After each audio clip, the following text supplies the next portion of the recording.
Hello, once again, my dear student of Standard 6th, and today we are going to do that is chapter number 10, that is Sphere of the Earth. This is part 1 of 2. So, basically, I am going to cover this chapter into two parts, and this is part 1. So, Sphere of the Earth, we are what actually going to be learn in this chapter. But before that, I have something to share with you. Nowadays, it's a corona crisis and we are very health conscious. But there are certain things that we must remember that the sixth best doctor, sunshine. So friends, sunshine is very important for our body because it have vitamin D. Water. Basically, what is water? If you find its chemical solution, you will find it is H2O, two atom of hydrogen and one atom of oxygen. So basically, it provides oxygen plus hydrogen to our body. Rest.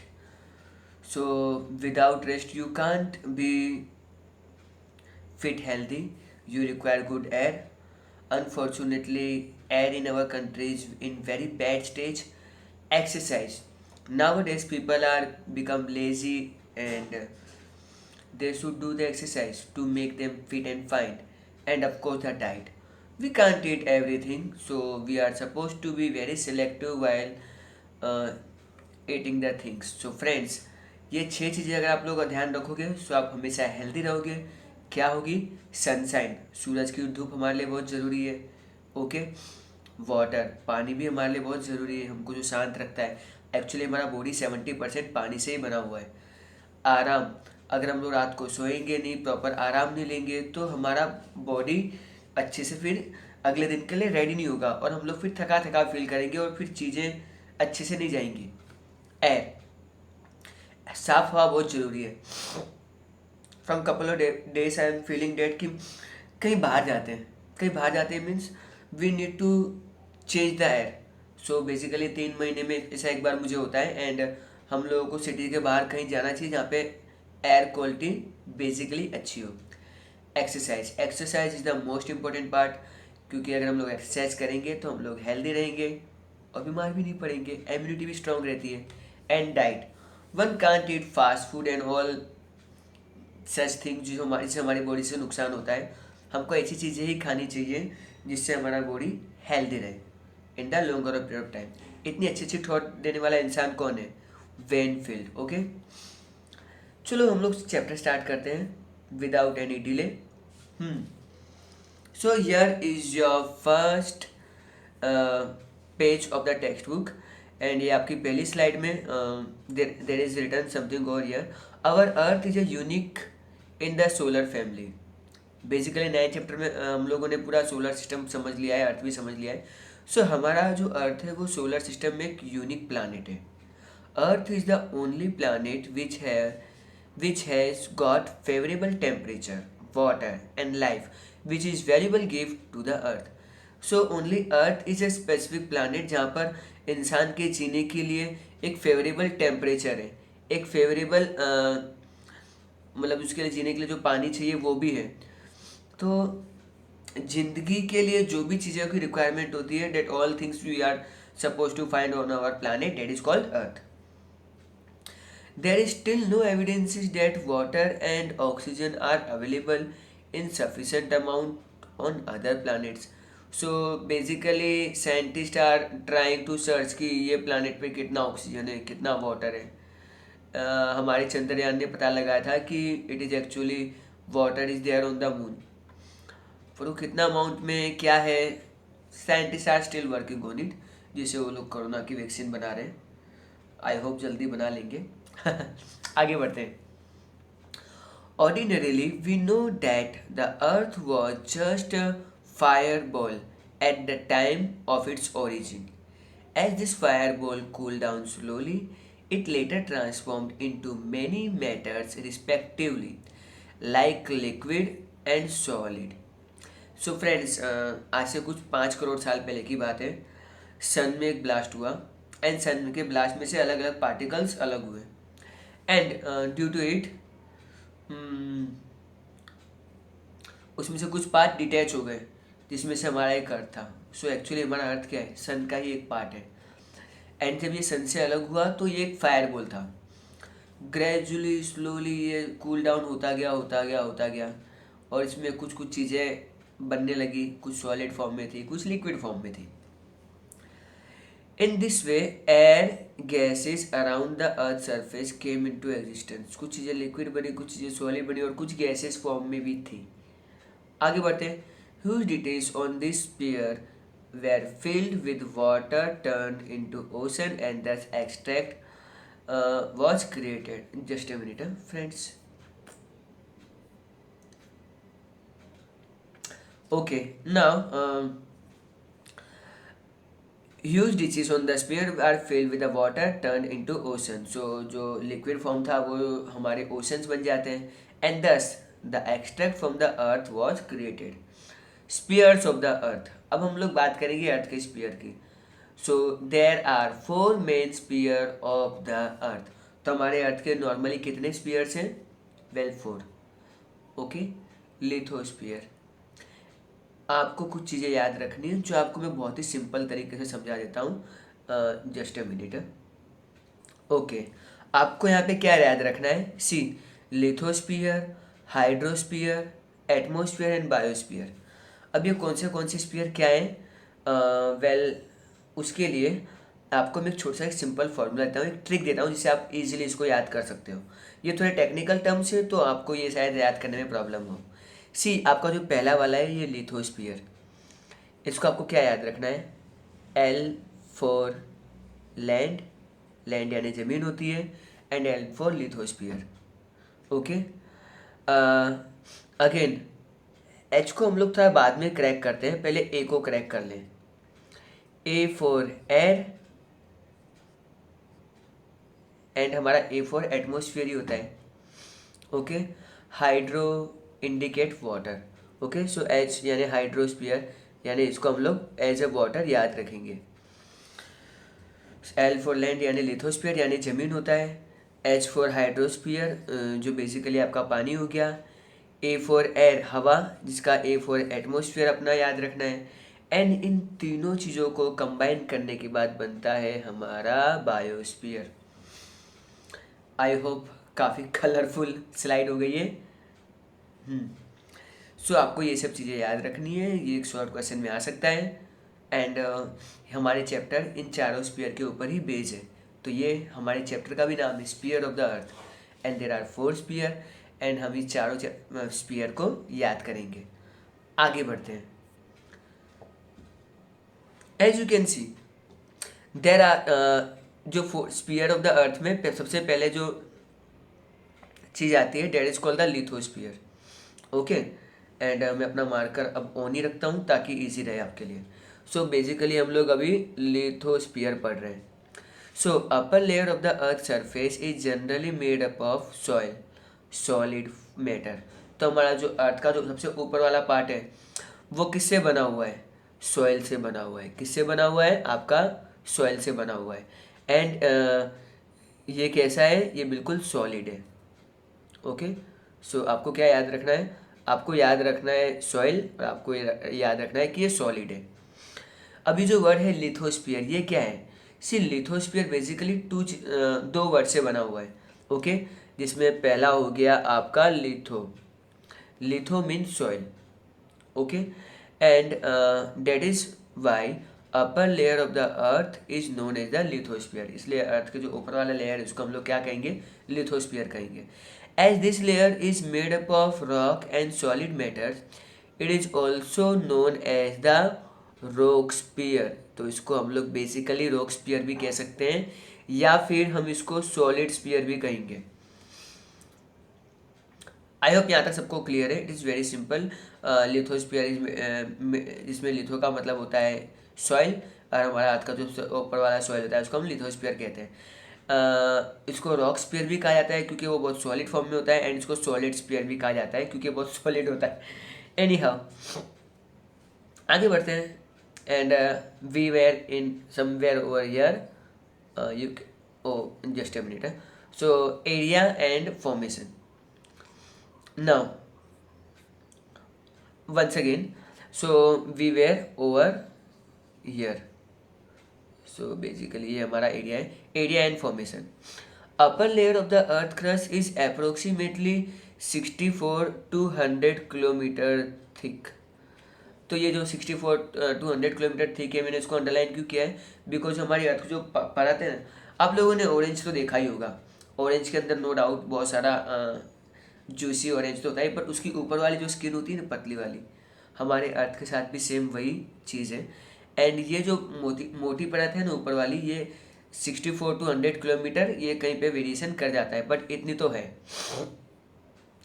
Light metals like aluminium and silica are mainly found here. तो यहाँ पे हम लोग को क्या क्या मिलेगा, जो हल्के फुल्के मेटल होते हैं जो हम लोग एल्यूमिनियम के नाम से जानते हैं, ये यूजुअली यहाँ पे मिलता है। एल्यूमिनियम के अलावा यहाँ पर बेसिकली सिलिका भी आपको मिलता है। This layer is thin in deep sea. So जहाँ पे समुद्र है यहाँ पे ये लेयर कैसे हैं, बहुत ही पतले, थिन है। Okay, and lithosphere occupy 29% of the earth surface. आपको ये याद रखना है 29। सो हमारे अर्थ का 29% सरफेस किसने कवर करके रखा है, लिथोस्फीयर ने, एंड बाकी 71% हाइड्रोस्फीयर यानी वाटर ने, जो हम लोग अभी आगे हाइड्रोस्फीयर वाले टॉपिक में जरूर देखेंगे। Mountains, plateaus and plains etcetera are there on the part of the land. जमीन पे हमको क्या देखने को मिलते हैं, वेल माउंटेन्स भी होते हैं, प्लेटोस भी होते हैं। ओके, प्लेटोस, सी फ्रेंड्स आपने माउंटेन्स तो ऐसे देखे होंगे, तो बेसिकली इस टाइप के जो स्ट्रक्चर होता है डेट इज कॉल्ड माउंटेन्स। ये आपके माउंटेन्स हो गए, लेकिन प्लेटो क्या होता है, मान लो ये ज़मीन है एंड उसके ऊपर ये एक छोटा सा माउंटेन है, और ये माउंटेन बिल्कुल ऊपर से प्लेन है। ओके, जो मैंने शेडेड किया हुआ है, तो एक टाइप का टेबल लैंड टाइप हो गया, तो ये हो गया आपका प्लेटो। ओके, आगे बढ़ते हैं। सो प्लेटोस होते हैं, प्लेन तो बिल्कुल सीधी ज़मीन होती है, ये सब उसका पार्ट है। अब हम लोग कहाँ पर आ गए हैं, so we were somewhere over here, जहाँ पे मैंने सर्कल किया है। As we go in to the depth of the lithosphere the temperature increase gradually. Okay, तो just a minute, I done mistake, anyhow. So जैसे जैसे हम लोग लिथोस्फीयर के डेप्थ में यानी ज़मीन की गहराई में जाएंगे, the temperature increase gradually, temperature बढ़ेगा, आपको अंदर गर्मी फील होगी। ओके, आगे बढ़ते हैं। On moving toward the depth generally पर किलोमीटर 30 डिग्री सेल्सियस इंक्रीज। अगर आप ज़मीन में 1 किलोमीटर नीचे तक खोदते हो तो आपका टेम्परेचर बढ़ जाएगा 30 डिग्री सेल्सियस। ओके, ये काफ़ी इंटरेस्टिंग है। And internal rock are melted due to the intensive heat and turns into semi liquid form. So इसलिए हमारे जो और नीचे जाएंगे तो जो रॉक्स है वो थोड़े पतले पतले होते जाएंगे, एंड कहीं पे तो पिघल भी रहे। The molted liquid is called magma. Okay, तो जो लिक्विड फॉर्म है जो बहुत उबलता हुआ है उसको हम लोग क्या कहेंगे, मैग्मा कहेंगे। Consist of the various gases and high pressure of the upper rock observed. तो यहाँ पे प्रेशर बहुत हाई होता है, और ये मैग्मा तो मत पूछिए, बहुत गर्म होता है। ओके, सो आगे वाली स्लाइड पे चलते हैं। वेल हाँ, thus a balance is between which two opposite forces like pressure and heat, that is why earth crust does not burst। ऊपर से एकदम सॉलिड स्फीयर है और नीचे से गैस का प्रेशर है, तो उन लोगों में एक बैलेंस बना हुआ है, जिसके कारण हमारा जो अर्थ है कभी भी जो ऊपर वाला लेयर है वो फटता नहीं है। Lithosphere has a close relation with the biosphere and vegetation. तो हमारा जो लिथोस्फीयर है उसका हमारे बायोस्फीयर के साथ कनेक्शन है, और यहाँ पे वेजिटेशन भी ग्रो होती है। Our home, water, farming industry and all are closely associated with lithosphere. Lithosphere में हमको क्या मिलेगा, हमारे घर का है, basically they are on the lithosphere. Where we find water on the lithosphere itself. Farming, so farming can't be possible if you don't have the lithosphere। Industry कहाँ पे लोकेटेड होती है, of course it is lithosphere. Minerals and crude oil are obtain from the lithosphere. बस इसकी ज़रूरत इसकी कमी रह गई थी, सो ये भी लिथोस्फीयर पे ही पाए जाते हैं। आगे बढ़ते हैं। Various crops are obtain through farming. हम लोग फार्मिंग से अलग अलग टाइप की क्रॉप्स ग्रो करते हैं। Various industry and other economic activity are performed on in the plain region. So ये प्लेन रीजन पे हम लोग बहुत सारी इंडस्ट्रियल एक्टिविटीज़ भी करते हैं। Forest on the mountains region are in depth on the lithosphere. So basically ये जंगल है, ये जो फॉरेस्ट है, ये कहाँ पर है? ये भी हमारे लिथोस्फीयर पे ही है। इन शॉर्ट मीन्स ये पूरी ऊपर की मोरल ऑफ द स्टोरी आएगा। It can be said that pillar from the food to dwelling and base of the existence means lithosphere. बहुत सही बात कही है। हमारी जो अर्थ की जो लाइफ का पिलर है, हमको खाने से लेके हमारे रहने तक का सब कुछ लिथोस्फीयर पे ही है। Okay, now we are going to do the second topic of the day and that is the hydrosphere. Of course hydrosphere को हम लोग वाटर कहेंगे। So let's begin. The proportion of the water is more on the earth than the land area। अगर हम लोग अपने planet को अगर दूर से ऑब्जर्व करेंगे, ग्लोब के मॉडल को भी देखेंगे, so usually we will found blue patches. And यहाँ पर इसका मतलब ये हुआ कि पानी ज़्यादा है, ज़मीन कम है। Area of the earth surface occupied by water is known as hydrosphere. So hydrosphere हम किसको कहेंगे? वो एरिया जो पानी से कवर है। Approximately 71% of the total earth surface is covered with water. So हमारे अर्थ का 71% एरिया किसने कवर करके रखा है? Of course it's hydrosphere. Okay, and 29% lithosphere. This area, I am somewhere over here, okay? So this area of the earth surface is so vast, continents appear as if islands। So इतना बड़ा area है कि हमारे जो बड़े बड़े continents हैं वो भी एक आइलैंड जैसे लगते हैं। And but part of the earth have huge water masses are known as ocean. जहाँ पे बहुत ज़्यादा पानी का जमावड़ा है, उस जगह को हम लोग बेसिकली क्या कहेंगे? ओशंस कहेंगे। आगे बढ़ते हैं अगली स्लाइड की तरफ। Okay, they are respectively, I think हमारी लास्ट स्लाइड है, done. They are respectively well known as a Pacific Ocean, Atlantic Ocean, Indian Ocean and the Arctic Ocean. So basically we are having 4 oceans: Pacific, Atlantic, Arctic and Atlantic। I forgot one। Ocean of the earth are very deep and huge. So हमारे ocean ये कोई छोटे मोटे ocean नहीं है, बहुत फैले हुए ओशन है और बहुत गहराई में भी है। 10 to 11 kilometre valley are there in the bottom. अगर हम लोग सपोज करते हैं कि, जस्ट अ मिनट, तो मैं आपको थोड़ा ड्राइंग से समझाता हूँ। सपोज करो ये सी लेवल है, बराबर, एंड यहाँ से मतलब मैंने जंप किया, पानी की गहराइयों में गया और नीचे नीचे नीचे और नीचे, तो लगभग 10 किलोमीटर के बाद ही मुझे अर्थ का सरफेस मिलेगा। समुद्र कुछ कुछ जगहों पे इतने गहरे पाए गए हैं बेसिकली। ओके, आगे बढ़ते हैं। And various landforms like earth surface are there in the bottom. So नीचे अर्थ का सरफेस होता ही है of this oceans. 97% of the total water, Earth's water is found in the ocean and it is saline water। saline water का मतलब क्या होता है? ये वाला जो पानी अर्थ पे मिलता है और जो ओशंस में जो खारा है, जिसको हम लोग पी नहीं सकते, उसको हम सलाइन वाटर कहेंगे। और पूरा जो टोटल 100% पानी जितना भी अवेलेबल है, उसमें से 97% पानी तो सलाइन ही है, which is not for the human consumption. उसको हम लोग पी नहीं सकते हैं। पिएंगे तो कुछ अलग इश्यूज होंगे जो डॉक्टर्स ही आपको बता पाएंगे बेटर। आगे बढ़ते हैं। Remaining water approximately 2/3 of part is in the form of the ice sheet on the poles and on the other high mountains like Himalayas. The water which are lying under the earth crust flow in the form of lake and rivers is very less in proportion. So basically देखने जाए तो 97% अगर खारा पानी है तो सिर्फ हमारे पास 3% पानी ही बचता है पीने के लिए। रुको रुको रुको, इसमें से भी 2/3% यानी जो बाकी का 2% पानी है ना, वो या तो आर्टिक सर्कल या फिर अंटार्कटिका में या फिर हिमालय माउंटेन्स पे आइस के फॉर्म में जमा हुआ है। सो बेसिकली हमारी रिवर्स में, हमारे लेक्स में, ज़मीन के नीचे से जो पानी फ्लो करता है वो बहुत कम प्रपोर्शन में बचता है।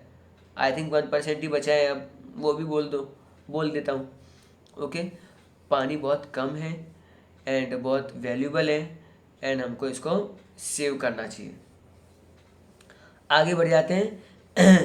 Living creatures and plants on the earth cannot survive without water. It is available through the food और through moisture from the air.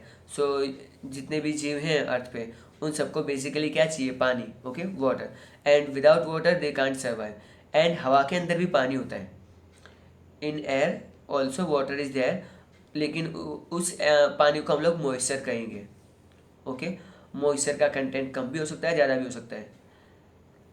In month like में जब बहुत गर्मी होती है, सो मॉइस्चर कंटेंट एयर के अंदर बहुत कम होता है। ओके, एंड जब अगर हम बात करें अभी रेनी सीजन की, अगस्त और सितंबर की, तो यूजुअली बरसात ज़्यादा होती है, तो पानी के अंदर मॉइस्चर कंटेंट ज़्यादा होता है। That you are suppose to be remember. The existence of the hydrosphere is the existence of the living being. तो जैसे जितना पानी हाइड्रोस्फीयर होगा, जितना पानी होगा, उतना ही हमारे जीने के चांसेस बढ़ जाते हैं। Most of the humidity of the earth rain comes from the ocean. तो ज़्यादातर पानी आसमान में कैसे आता है? ओशन से ही जाता है। At the bottom of the sea there lies a large amount of precious minerals. Okay, तो समुद्र की गहराई में बहुत सारे अलग अलग और बहुत ही महंगे महंगे मिनरल्स हैं। Salt is obtain from the water and it's bottom contain minerals like magnesium, iron, tin etcetera. हमको नमक यानी सॉल्ट कहाँ से मिलता है? ओशन में से मिलता है। एंड समुद्र की गहराई में भी हमको मैग्नीशियम, आयरन और टिन भी मिल सकता है। Ocean is also a stock of the protein rich food for humans. So इंसान बहुत सारी सी फूड्स वाली चीज़ें भी खाता है, जिससे उसको मतलब उसकी जो प्रोटीन्स की, विटामिन्स की रिक्वायरमेंट होती है, जो वो फुलफिल करता है। प्रोटीन रिच फूड कौन खाता है? यूजुअली जो आपके स्पोर्ट्स पर्सन होते हैं, जब जो बॉडी बिल्डर होते हैं, वो लोग खाते हैं। There is enormous power in the sea and ocean waves, current and tides of the ocean. By its management uses electrical energy can be obtained. समुद्र बहुत पावरफुल है एंड उससे भी पावरफुल है उसकी लहरें, जो वेव्स आती हैं। तो ये इन चीज़ों को हम लोग यूज़ करके वेव्स को हम लोग इलेक्ट्रिसिटी भी जनरेट कर सकते हैं। Okay, the ocean have developed as water ways and water ways are also more favourable in the trade of different countries. So usually जो बड़ी बड़ी शिप्स होती हैं, क्रूज शिप्स होती हैं, ये एक कंट्री से दूसरे कंट्री में जब ट्रैवलिंग करती है, so basically what they do, they are simply transporting the goods on the sea only. तो सी जो है एक तरह का वाटर वे भी बनाता है। Okay friends, so I think आज के लिए इतना इनफ है। Atmosphere and biosphere that we are going to do in our next session. Till then, you guys are amazing. Keep watching, keep learning, and bye everyone.